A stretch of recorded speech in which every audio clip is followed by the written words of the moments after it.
Sud Radio Découverte Tourisme, Stéphane Zeremeta. Bonjour Stéphane. Bonjour Marie. Directeur éditorial des guides Le Petit Futé, direction l'Alberta au Canada aujourd'hui. Absolument, et en plus on va faire un road trip pas comme les autres, c'est la route des cow-boys. Même au Canada. Même au Canada, mais surtout à cet endroit-là, et c'est absolument unique.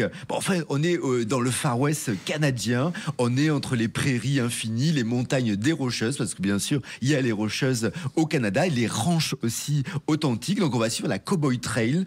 On est dans un décor de film, les chevaux galopent en liberté, les cow-boys sont bien réels, on va les rencontrer. Oui, alors pourquoi cette route est si mythique ? Alors en fait, c'est 735 km, c'est des paysages à couper le souffle, c'est aussi de l'histoire. Il y a des ranchs historiques, il y a des élevages de bisons, des villages western également, et c'est vrai qu'ils perpétuent vraiment cet esprit cow-boy. Bon, en plus, ça longe les Rocheuses canadiennes, donc côté panorama, c'est absolument magnifique. Alors par où on commence le voyage ? Alors, on va aller à Calgary, c'est la ville des cow-boys par excellence. Alors chaque année en juillet, et c'est absolument incroyable, il y a le Stampede de Calgary. C'est le plus grand festival de rodéo d'Amérique du Nord. Ah oui. Ah non, mais c'est-à-dire que même les Américains viennent parce que c'est vraiment le rendez-vous incontournable.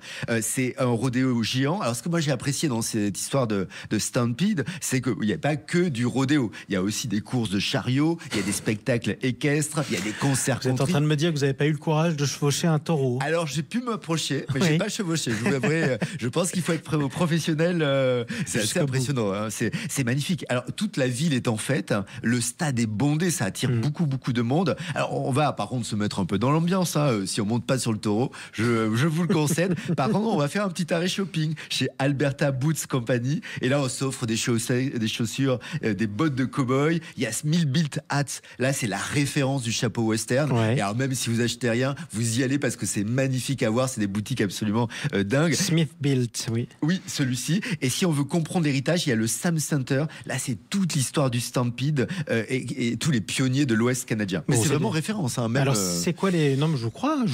C'est quoi les arrêts qui valent le coup ? On va aller à Cochrane. Là, c'est vraiment là où on va manger les meilleures glaces de l'Alberta, chez Mackay's. Plus loin, à Canmore, on va aller dans les Rocheuses. Donc, on va faire de la randonnée au lac Gracie. On va monter. Il y a un pic qui s'appelle le Halling Peak, qui est vraiment étonnant. C'est vraiment la grande randonnée.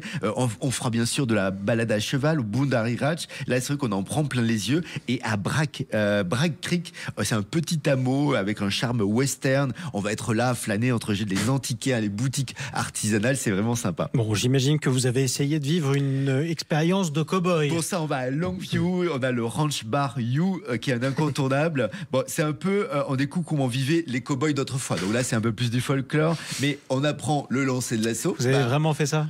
C'était pas évident et j'ai pas été très doué, je dois l'avouer. Conduite de troupeau, ça, ils vous laissent pas faire, mais vous participez un peu.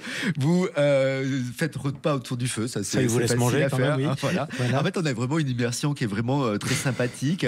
À la Turna Valley, là, ça va vous intéresser. Il y a la distillerie Eau Claire, parce qu'il y a du whisky albertain, qui est quand même avec modération évidemment, mais il est comment alors ? C'est qualitatif et c'est plutôt bon. C'est vraiment bien. C'est bon à savoir. Et plus aussi, on a Pincher Creek, un pionnier village, et aussi on a tout un musée qui nous replonge dans l'ambiance des premiers colons. Donc là, tout ça, c'est touristique, c'est vrai. Mais le Stampede, c'est vraiment, ils sont là et ils vivent le truc vraiment. Bon, alors côté nature maintenant, qu'est-ce que je vois ? On a le parc national des lacs Waterton. Là, c'est classé à l'UNESCO. 200 km de sentiers, de cascades, des glaciers, des bisons aussi qui sont là. Forcément, s'il y a des cow-boys, il y a les bisons qui sont pas loin.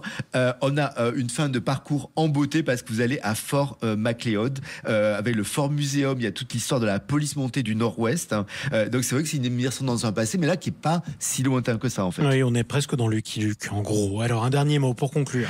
On est sur la Cowboy Trail. C'est vraiment une route, mais c'est surtout une aventure. Et encore plus quand on est sur la période de Stampede qui est en juillet. C'est un voyage un peu hors du temps. On va dormir dans des ranchs, assister à ces rodéos. C'est un mode de vie qui fait rêver. Donc on a ces rocheuses qui sont... alors il y a les vastes plaines, mais il y a aussi toute cette partie montagne. Et l'Alberta, c'est vraiment ce décor absolument unique. Moi, j'espère que vous êtes prêts à enfiler les bottes et Stéphane, on y va, bien sûr. Allons-y. Merci beaucoup, mon cher Stéphane. Mais une fois qu'on sera revenu, on vous retrouve samedi prochain. Avec grand plaisir.